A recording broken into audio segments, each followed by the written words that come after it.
Señores oyentes de Usalamedia, estamos aquí de nuevo con The Compass para hablar con un invitado especial para el día de hoy, porque tenemos que hablar sobre lo que está sucediendo en la ciudad.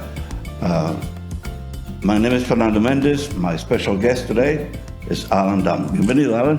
Thank you, Fernando. Thanks for having me. Welcome. I've been looking forward to this conversation for a while. And just so that you know how difficult this is going to be, I'll ask you the Roger Mudd question. Why do you want to be mayor? That's a good question. Remember that? Yes. So I'll start out by saying that I love the city as you love the city. And the city has so much potential, so much opportunity. But right now we're in a big crisis. And, you know, to give the background of myself, I came to Philadelphia in 1976, but prior to that, people don't know my background. I grew up in a town called Fort Lee, New Jersey, right outside the George Washington Bridge. Grew up very modestly. Grew up in an 800 square foot, 2-bedroom, 1-bath apartment, 63 units in the building. And the rent till I was 12 years old was like $100 a month. Pretty modest. In fact, the glasses that we drank out of, Fernando, you'll get a kick out of this. I didn't realize they had ridges around the edges. Till I was like 15, I said to my mother, "Mom, what's so fancy?" She said they're the Hellman's mayonnaise jars recycled. Right? So very thrifty, very basic, but I didn't know the difference. But it always worked. In fact, when I was 5 years old, my brother, who was 9, there was 4 of us, my parents, my brother, and myself. When I was 5, before kindergarten, I would go out to the bus stop on the corner at 5:30 in the morning with my brother and shine shoes for 25 cents a shine, hoping for a 10-cent tip. And then I had always had jobs and always saved money. I'm 11 years old. At 5:30 in the morning, I had a paper route, 5:30 before school, and 3:30 in the afternoon, I had a second paper route at 2. I'm in high school, and I was on the wrestling team in high school from 9th to 12th grade. Wrestling practice was typically over at 6 o'clock, but I always had jobs after wrestling practice. In fact, when I was in 10th grade, I was a janitor in an office building from 6:30 till 10:30 at night, 4 nights a week. At that time, I was getting paid, I don't know if you remember this, $1.60 an hour. Did that for a while. And then I got a promotion to Howard Johnson's, where I was a dishwasher for $1.65 an hour. Went to school at American University, took all night classes in Washington, D.C., worked full-time, came to Philadelphia in 1976, knew nobody here as a time lock manager in a company, and was making $15,000 a year. Heard a guy on the radio, I don't know if you remember Jay Lamont in 1978. Went to Temple's real estate classes, got my real estate license, went into real estate in 1980, but had 2 full-time jobs, was working 15, 16 hours a day. Until in 1983, I went into real estate full-time. And look, the city was great to me. I invested in the city invested in me. In 2015, I ran for council because I wanted to give back to the city and try to really help Philadelphia. I love Philadelphia, as you do. I was fortunate to win. And in 2019, I ran again. I was fortunate to win. Did a lot of good things on council, passed a lot of good bills that were helpful to the city. But I was watching the city deteriorate. And this public safety was becoming real issues for everyone. Mm-hmm. So in the summer, I resigned from council in August, declared my candidacy for mayor in November of 22. And I'm running for several reasons. 1, we're in a public safety crisis. 2, we have an education, jobs, and housing crisis. And most importantly, we have a crisis of leadership. We need strong leadership. No government, business, radio or TV station or condominium or anything can't be successful unless there's strong leadership. You need strong leadership. And that's the reason why I'm running. Well, great. I appreciate that answer. I was going back to a couple of things you said about growing up and shining shoes.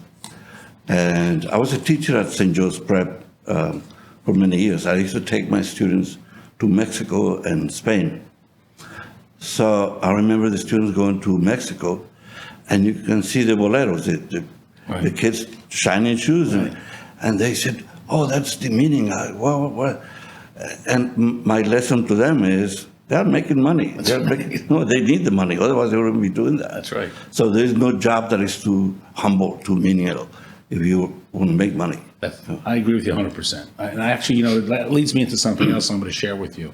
On my education platform for the city, I believe we should be doing at least 4 things, and maybe even more. But number 1, we should be teaching K through 12 mandatory financial literacy. That's right. We should be teaching technology. Look how important that is today, K through 12. And we should be teaching entrepreneurship. So we actually teach our young people how to own their own business and create their own business than to work in a job at 15 or 18 or $20 an hour. But number 4, which ties into what you just mentioned, we should also give kids in high school the opportunity to go to school 4 days a week, and on the 5th day, at their option, work at a job, get credit, get paid, and probably get a summer job. And I would venture to say that if they're good, that employer is going to want them to come to work after school on those other days, which gets them off the street, gets them into something productive, and they see a different pathway. That's funny, because that is ironic. I have some rich relatives and some not so rich relatives. The not so rich relatives were shocked because the rich ones don't have to work. They don't have to do anything. And the other ones are shocked because, like, you mean you have to work before you go to school during the summer? That's a big surprise. So we have, that speaks to a couple of things, right, that we have a lot of difference between rich and the poor in this country, even the middle class, because the other relatives are not really poor, they're like middle class people, right, but they go to work and they earn money during the summer. Right. They do DoorDash, right, whatever, things like that. Yeah. So, well, free commercial for DoorDash, right? So we should do for Schlesingers also, another freebie. But I will say this, and we're talking about money and we're talking about wealth and those who have money, those who don't have money. I always say to young people when I'm in schools and talking to them, I always say to them, one of the keys to life is that you have two ways of either spending or investing your money. You can either buy things that I call butter or buy things that I call investments. And I say the whole key to life is the less butter you buy today. What is butter? Clothes, cars, going out to eat. Right. Things that melt away, go down in value as soon as you buy them. That's butter. And what are investments? Things that hopefully hold value, like savings, or investments, whether it's stocks, bonds, or real estate. I always say to the young people, the key to life, in my opinion, is at an early age, the less butter you purchase and the more you put into investments, the more butter you can have later. Well, evidently I have spent more on butter, so. No, you're doing pretty well. Right. It's interesting to see the problems that are in the city right now, and to sense that there is a lack of leadership, which I think that's where so many people in city council have decided to run. It's a large number. Every day there's a new one, right, announcement. And you took the lead in sort of funding your campaign at the end of the year in a way that you could do it again for 23, which was a very smart move. I mean, talking about using your financial literacy, right? Financial literacy. But I will say, here's the answer I want to answer that question for you.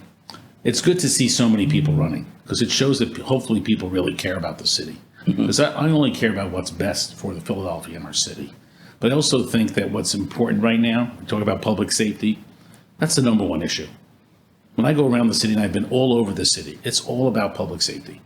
If you don't feel safe going to work, if you don't feel safe sending your kids to school, if you don't feel safe in the afternoon or evening going out shopping or going to a local restaurant, you're not going to stay in the city. Last year, 30,000 people left Philadelphia for the first time in many years.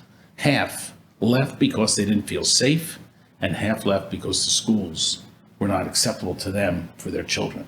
But public safety, by far, is the number one issue. And I put out a 10-point public safety plan. I've been the first candidate for mayor that's put out a plan. And I believe this election is a lot about making the city safer.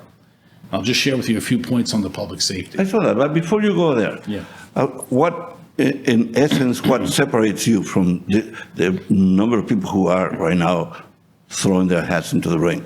That's a great question. I think what separates me is I've been in the private sector for 45 years, and I've been in the public sector almost 7 years.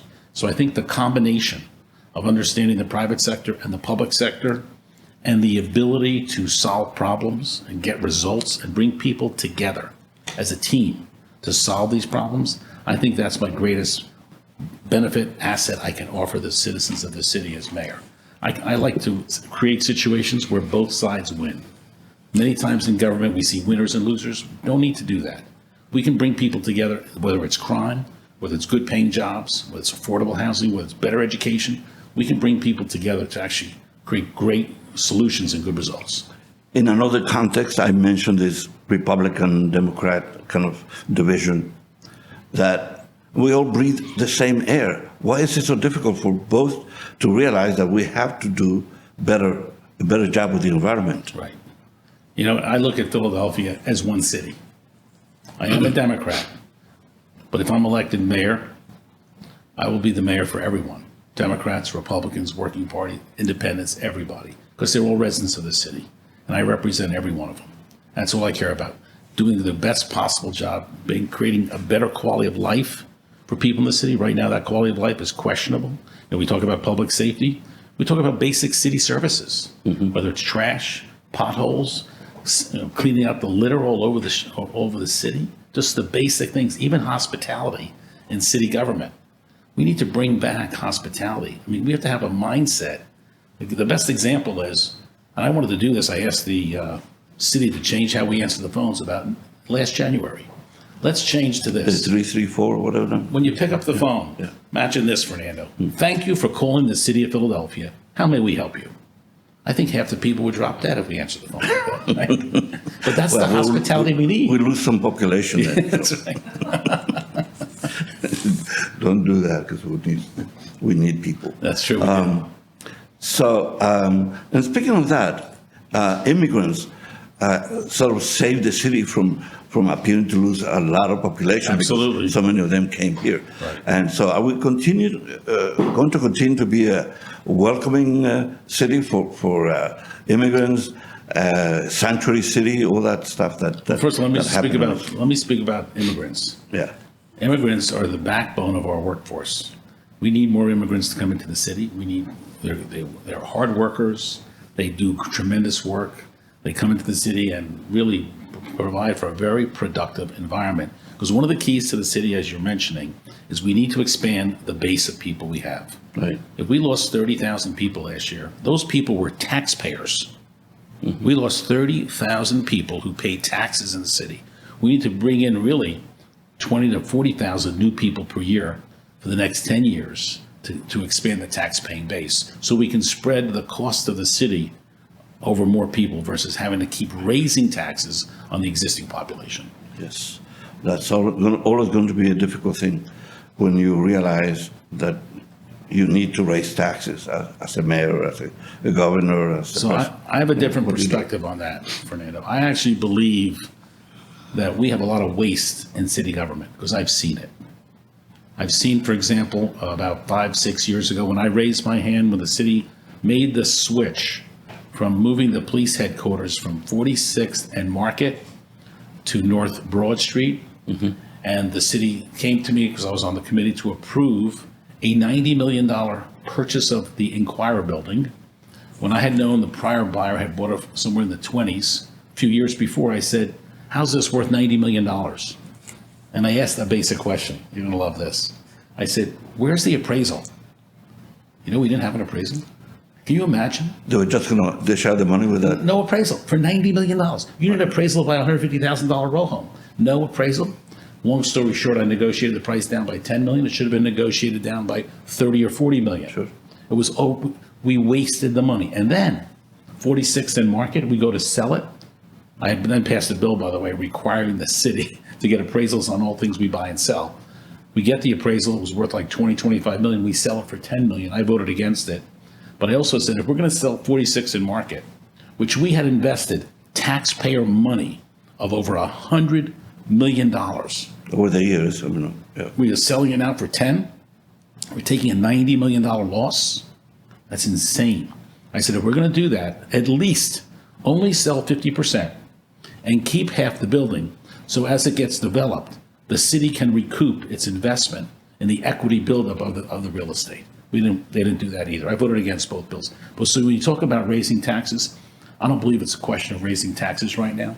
I believe it's a question of looking inside and making ourselves much more efficient of the taxes we're collecting. You know, in the last 6 or 7 years, the city budget went from 3.9 billion to 5.8 billion.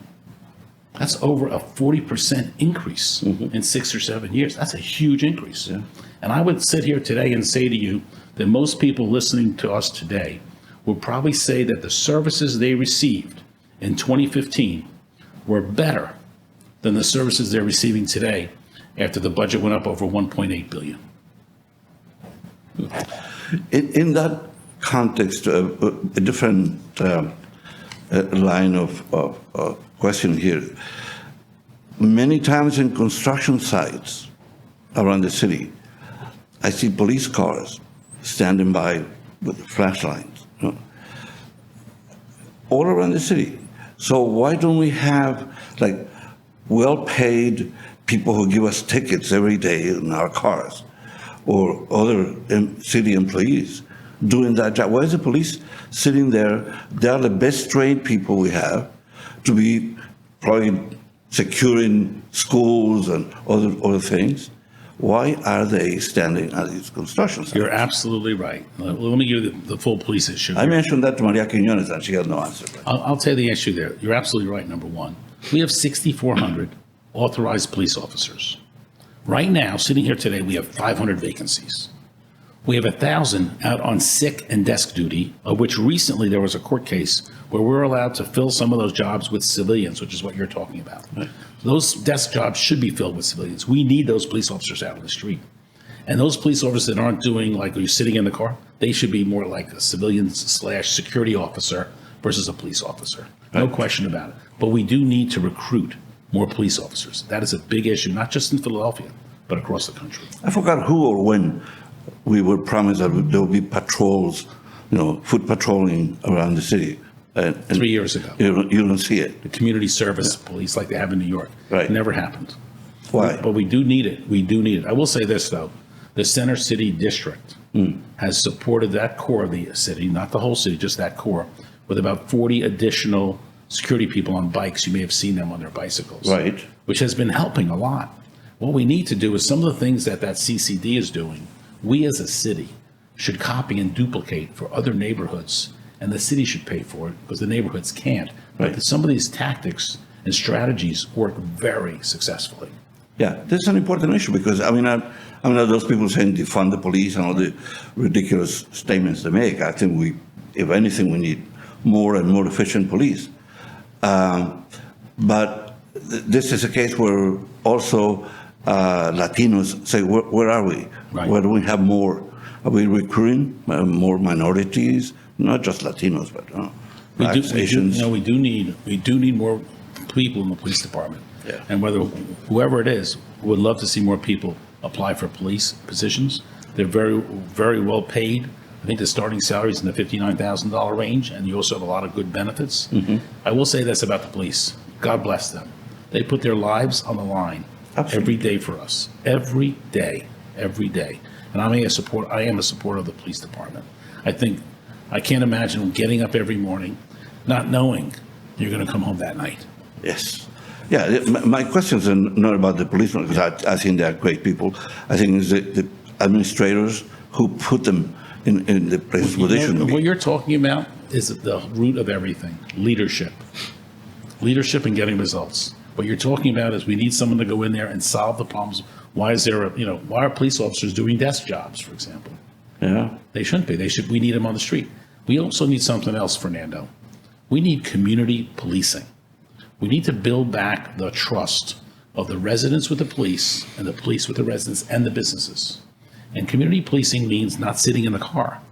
Community policing means no car, walking a beat. Camden, New Jersey did this. They took away their police cars. They cut their crime almost 50%. So we have examples across the East Coast of other cities that have done some really innovative, creative, and basic things that have worked really well that we should be copying. Wow. Speaking of Camden, I'm teaching at Camden Community College. Oh, yeah. ESL, So now I see a lot of immigrant kids there. Are you going over to Camden to teach? Yes. So you Yes. should feel safer because their Yes. crime's down almost in half. Yeah, well, the campus is very quiet. So Yeah. it's great. But yeah, all about education. I know you have pursued that. You visited schools. Yeah. What I saw when you were preparing your campaign, so you went as a city council person.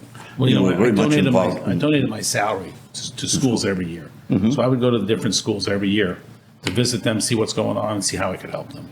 I do think, when you look at all these issues, whether, the public safety, the crime, poverty, affordable housing, good paying jobs, all these issues, they come back to education in the long run.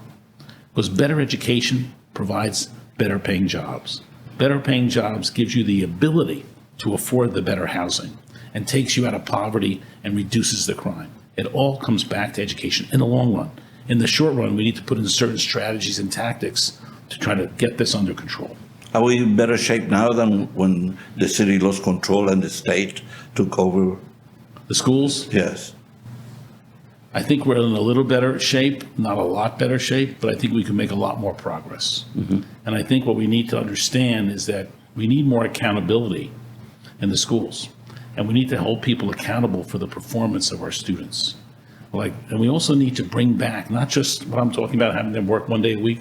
We should have 1 or 2 high schools that are for public service, that train these young men and women in going into the police department, 9th to 12th grade, becoming firefighters, becoming emergency EMTs. Now, you can't become a police officer until you're 21, but you could have a high school dedicated to public service employees like that they could become police cadets after 18 till 20, then they become a police officer. We also should have schools for CTE, like we should have classes for bricklaying. Right. I know we have some for welding. We need to do more electrical, contracting, carpentry, plumbing. Those are great jobs now. They're Absolutely. great jobs. Yes. I have great respect for roofers, electricians, painters, because Let me say this, it costs a Fernando. fortune to Yeah, it fix costs a a house. fortune. Yes. They're making $100,000, $125,000, $150,000 a year. And think about this. You go to college today, what does that cost? 100, 200, 300,000? You become an electrician or plumber, you're making 125, 150 out of the box. I know. With no debt. One of the better, well-off people I know is my contractor who hired electricians and all that. And the second one is the plumber. Oh, yeah. He comes once a year and he buys boats. Well, we're going to take a short break out of this conversation. Estamos en Usalamedia, The Compass. Les habla Fernando Mendez en compañía del candidato a la alcaldía Allan Domb. Regresamos en un momento. Pagano's Market and Bar has been serving gourmet Italian foods in Center City for 3 generations. Call Matthew Pagano for all your catering needs, and during these difficult times, please mention Fernando Mendez and receive a nice discount along with free delivery. Pagano's also makes the finest gift boxes in the city for all your holiday needs. Visit paganosmarketandbar.com. Señores oyentes de Usalamedia, estamos aquí de nuevo con nuestro programa The Compass. Nos acompaña el día de hoy el candidato a la alcaldía, Allan Domb, y estamos haciéndole preguntas sobre sus planes cuando y si llega a ser alcalde. Okay, Allan, let's continue with this chat. One of the things that concerns us, and we are a Spanish-oriented station, we like to cover more territory than just the Hispanic community, but we talk about all kinds of issues, national, international. But the local stuff is of great interest to us. So, I think Rendell appointed some Hispanics to his cabinet. I remember at least 2 of them, Ben Ramos, and there was another one, I can't remember his name right now. Then Street came and he gave like 4 or 5 Hispanics jobs. A city solicitor actually became sort of a Spanish position. So where are we with you? What I will can say we this. expect? I would have all representation from every section of our city. I just want to say, I think Diana Cortez right now is our solicitor, and she's doing a great job. But I also want to mention something else. Jennifer Rodriguez, who's the president of the Hispanic Chamber of Commerce. I want to share with you a quick story. I've been, for this last 6.5 years in council, I was very focused on trying to help small businesses. And one of our biggest issues in the business world is that when you look at the business taxes in Philadelphia compared to other cities, it is a nightmare disaster. Okay. And I'll also share with you a statistic that is mind-boggling to me, that from 2009 to 2018, Fernando, all jobs created in the United States that paid less than $35,000, the percentage was 29%. In Philadelphia, the percentage was 60.5. We're double everyone else. In fact, when you go out to like Devon, Conshohocken, Malvern, Valley Forge, they have all the good jobs that are 35 to 100,000. We're less than half on those categories of 35 to 100 to the suburbs. So I said, why is that? We did a study. Taxes. The local and state business taxes in New York are the highest in the country, 16.2. Recently, and I'm going to share with you what Jennifer and the diverse chambers did, we got ours down to 15.9 with my bill, lowering the net income tax. Lowering it to 15.9, it was higher. 16.2 is New York, 15.9 is Philadelphia. Here's the sad part. California is 8.8 for businesses. We're 15.9. Chicago is 7. Boston is 7. We're 15.9. So we're double. Double. What's this? Atlanta's 4. Now, if you ask me Texas and Florida, they're 0. Now, here's the roll, though. So I was trying to pass a bill called the net income, which hurts small businesses. Jennifer Rodriguez, going to give her a lot of credit for the Hispanic Chamber, organized with all the other diverse chambers, African American Chamber, the Asian Chamber, all the chambers, LGBTQ Chamber. She brought them all together. They were the reasons why we were able to pass the net income, lowering those taxes for small businesses. They played the role. I got to give them a lot of credit. It would not have happened. It would not have happened if it wasn't for Jennifer and her colleagues in the diverse chambers. The Philadelphia Chamber couldn't get it done. The diverse chambers got it done. And I thought it was amazing. I think that is the coalition. That's great. It's amazing. Going forward, that coalition has to carry the ball for a lot of these issues, because then people understand how it's impacting small businesses. Well, Jennifer is on the list to be on the show. She was great. In the near future, she's great, yes. As are many of the community leaders, I mean. So I'm giving you an example, though. Carolina, There's a star, Yeah. Jennifer Rodriguez. There's a lot of stars. I'd want to bring people like Jennifer and others, if I'm fortunate to win, into the administration. Absolutely. But here's the problem. You take somebody who's doing a great job and you're going to put it in another job that. Well, that gives we don't opportunity know. for someone else to rise and shine. I understand. Yeah, but that will happen. That's sort of a natural evolution. Which brings me to the next question for you. So, Rendell came and he did a great job as mayor. And in fact, when he arrived, there was a great deal of optimism about what he was going to do, and he was a successful mayor. I mean, the New York Times, I remember at some point there was a fantastic time because he brought us from the red into the dark ink. No, so are you going to follow his path from being mayor to being governor? Is that like the long view? You don't have to declare now, but I can answer right now. Whenever you come back. I will answer right now for you publicly. I would say this. My style of being mayor would be a combination of Mayor Governor Ed Rendell with the ability to do what David Cohn did as far as the business side of things. Right. So I can bring to the table both of those talents. That was an amazing time. Amazing time. I have no interest, zero, in going any further than being mayor of Philadelphia. I love the city. I would not want to be governor. I would not want to be a congressman or a senator. I just love Philadelphia. Can we change the charter and have you mayor for life? I just love the city. We like Papa Duvalier in Haiti. That'll be great. That's comforting. I mean, so we'll have at least, if you become mayor, we'll have 8 years of AllanDomb. That's great. Let me mention something else. Yeah. What we need right now, we need someone who's always positive and is a cheerleader for the city. Because when you're positive things happen. My father always used to say to me, when life gives you lemons, always make lemonade. Always. We need a cheerleader. We need somebody out there every day helping businesses survive and prosper, helping residents survive and prosper, bringing new business to the city, helping existing businesses expand, being out there in the public. The biggest cheerleader of Philadelphia needs to be the mayor. Excellent. But here's the problem, Alan. The city is going to hand you 2 lemons. Maybe more, perhaps, but 2 big lemons.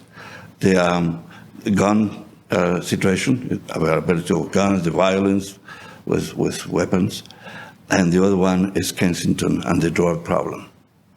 I have results for both solutions. Okay. Because I look at this as this is not about rhetoric. This is about sitting down, doing the work that's required, and solving the problem.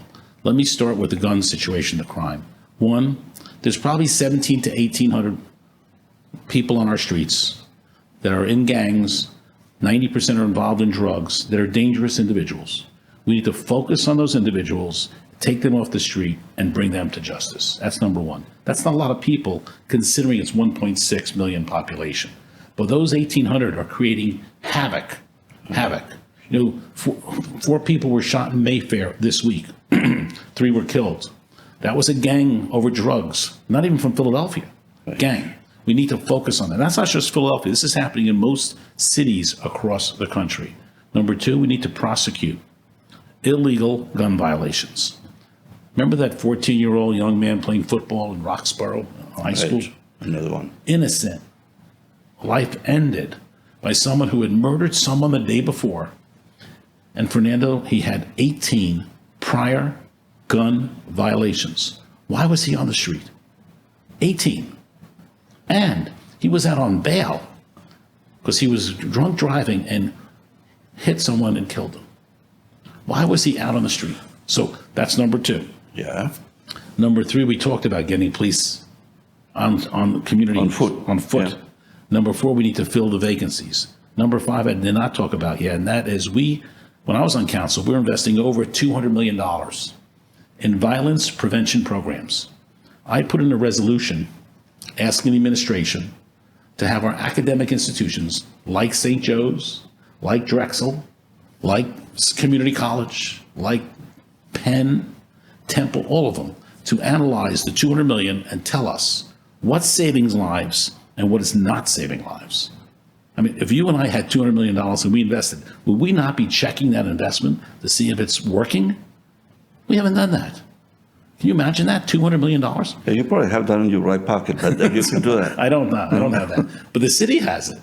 We need to do that. Let me talk about Kensington for a minute. I put in a resolution in Kensington because I've been thinking about Kensington for a while. I go to Kensington one or 2 times a week, usually in the evening. Mm-hmm. And it's a disaster. It's a humanitarian crisis. You have over 860 people living on the street. Probably 60% are not even from Philadelphia. It is an open drug market. I don't know how we have allowed this to occur for 20 years.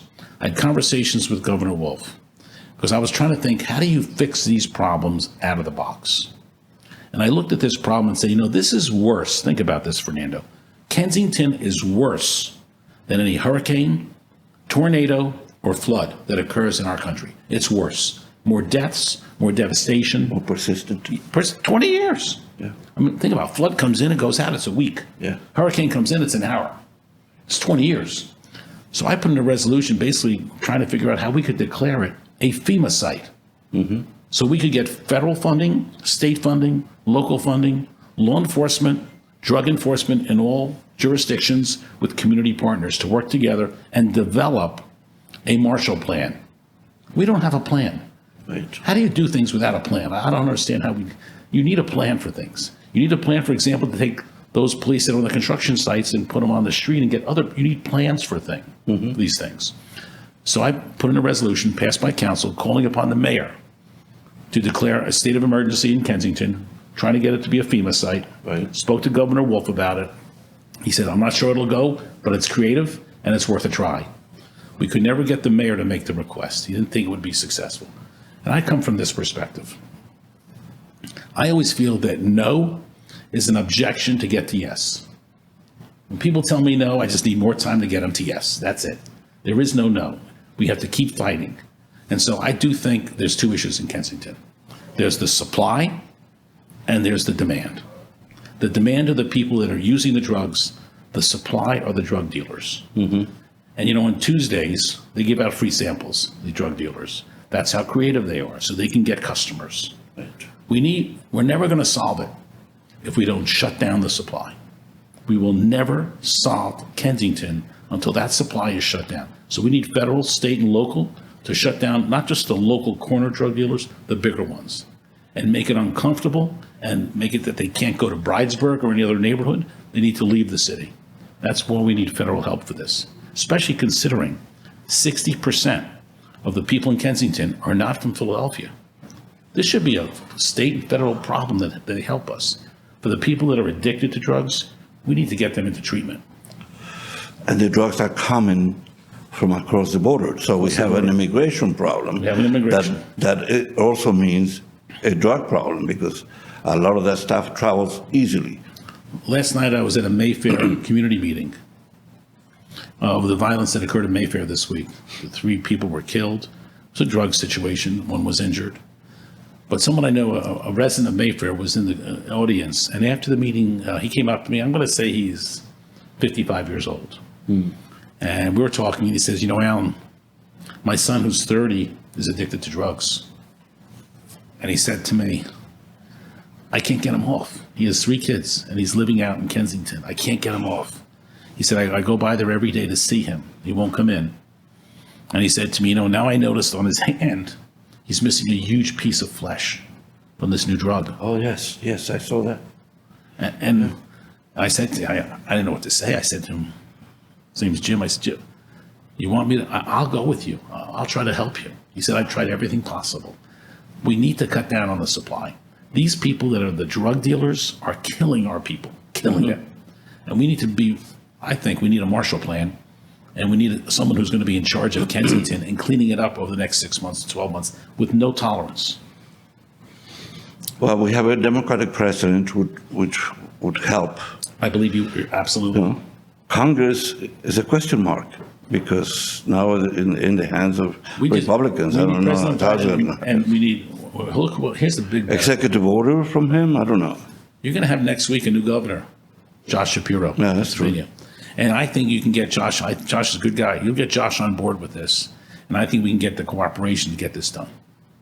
That's what we need to do. Yeah, because you're right. It has to be federal and local. And this is not our involved. problem in Philadelphia. These are 60% of the people aren't even from here. And they're coming from outside. Yeah, so that's a almost intractable problem. So far, it has proven very difficult our mayor right now, he's not even doing anything about that. We haven't moved, no pun intended, the needle on this at all. Right. It's gotten worse. Exactly. We need to think out of the box, and we need to get a real plan, and we need to shut down the supply. Yes. These are really good entrepreneurs, unfortunately, who, if we took 862 people off the streets today, tomorrow they'd be out there giving out free samples to recruit new customers. This is their business. Yes. We need to shut down the business. Well, so that would really help. It's that neighborhood, and it affects the whole city. It's like having a sword that affects have you the whole walked city. down Kensington Avenue lately? I have, yes. It's destroyed. Yes, it's Destroyed. It's like hell. I mean, that's Dante's hell. That's probably what it looks like. It's horrible. Because, I can't imagine living there or living there as a senior citizen or with young children. Walking out on the street and seeing what goes on there. With the quality of life and what possibilities for those kids who are in that neighborhood and see that every day. You know what we've done, which is wrong? We've allowed it to become an area of containment. That's right. It's almost as if we said, you know what? It's okay to do it in this section of the city. It's not okay because people who live there, their lives are getting destroyed.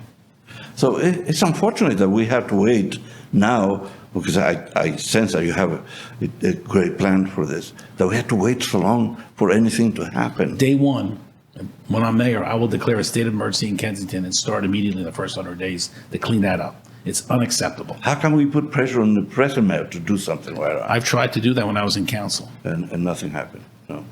And now all the council people want to run for mayor, so I don't know what's going to happen there. There's still council. There's still a full council. And look, I will say this. You have to remember one thing about council. People say, what are the council people doing? The council people are legislating bills. Some are good bills, some are not so good bills, but they legislate them. It is the mayor and the administration that administers the bills. They have to implement, yeah. Yes. I've done a lot of bills that are great bills. Some of them haven't been implemented. I'll give you the best example. We did the research in the city to see how we are taxing lower income people. And we found out of the top 50 cities in the United States, we tax, this is sad to say, lower income people, people who make less than $32,000 a year, we were taxing them at 18.1% of their income. While every other city, Fernando, every other city was taxing them between 10 and 14%. We're at 18.1. So my office worked on a great bill called the wage tax bill, where we reimbursed lower income people a good portion of the wage taxes. The finance director said it affected 60,000 families could get refunds, 200,000 people could get refunds. The refunds are $800, $900, $1,000 per family. Well, you know, it's good money. If you're making $25,000, you have one or two kids, you get a check for $1,000. That helps pay some bills and pay some food. Sure. You know, the city has not promoted it. I even passed a bill requiring all the payroll service companies and employers over 20 employees to notify in their W-2s at the end of the year about these programs so they could apply. You know how many people applied last year because the city has not done a good job in marketing this? 2,500. 200,000 were eligible. Half our people in poverty could have gotten checks back from the city. Wow. Now that's leadership. Yes. Another issue, because of the pandemic, many restaurants were allowed to build these outside structures, street eateries. Yes. So, it's one word or two words, streeteries or street eateries. It's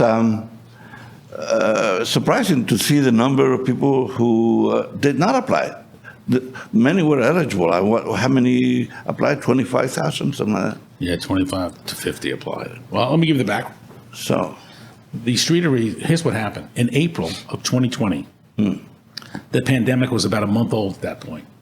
And I don't know if you remember, people were panicked. People weren't working. I know. We thought the world was coming to an end. We didn't know what was going to happen, right? it could have come from. It could have, yeah.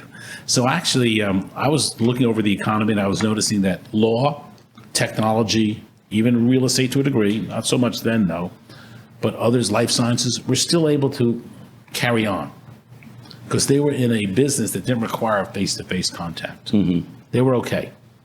But I noticed that hospitality, gyms, hotels, restaurants were getting crushed.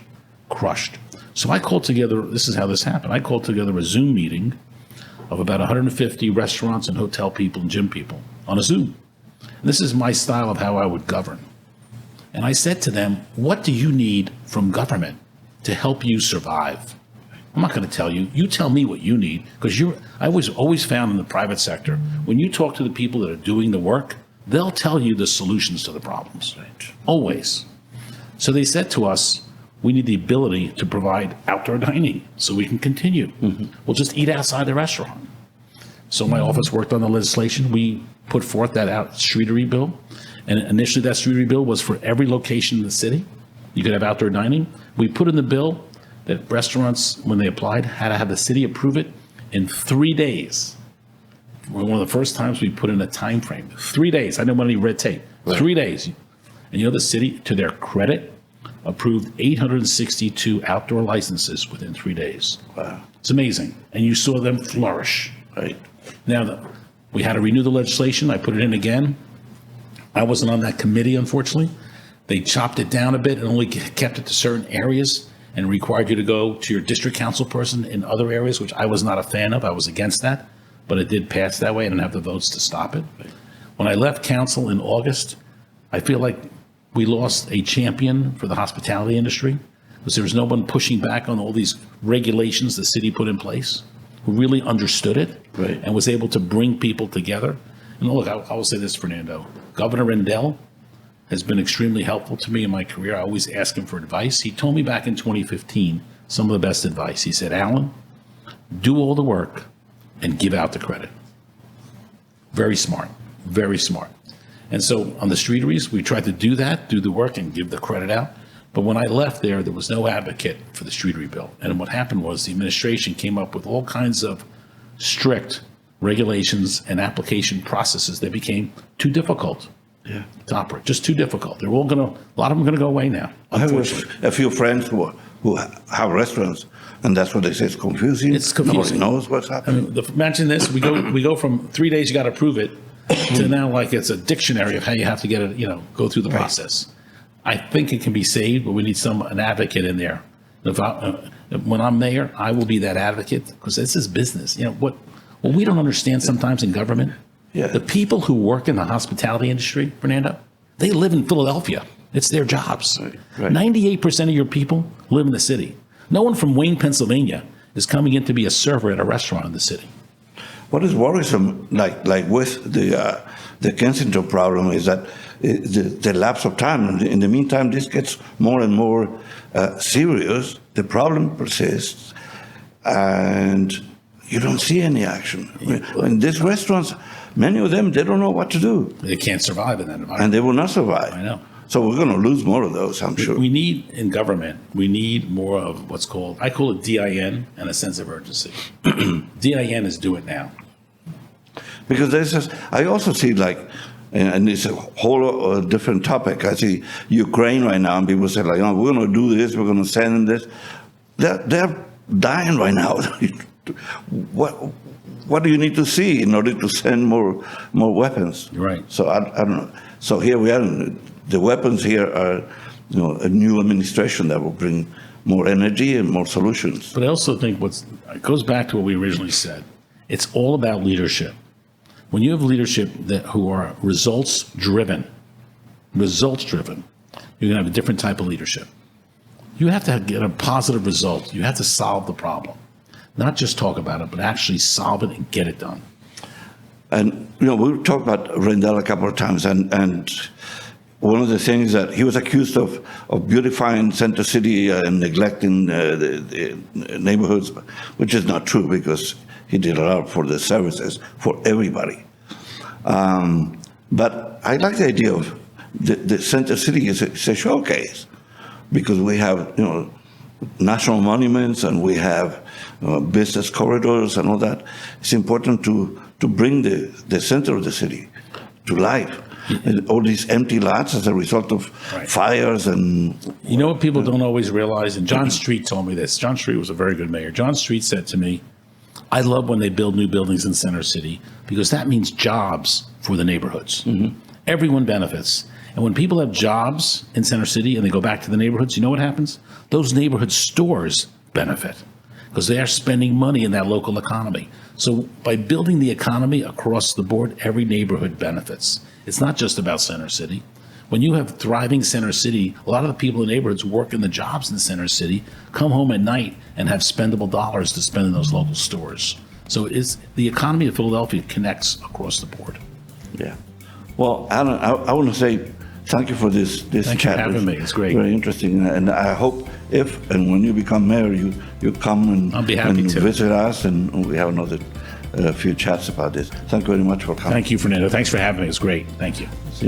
Amigos oyentes de Usalamedia, se despide Fernando Mendez en compañía de nuestro invitado especial, candidato a la alcaldía, AllanDomb. Los esperamos hasta la próxima.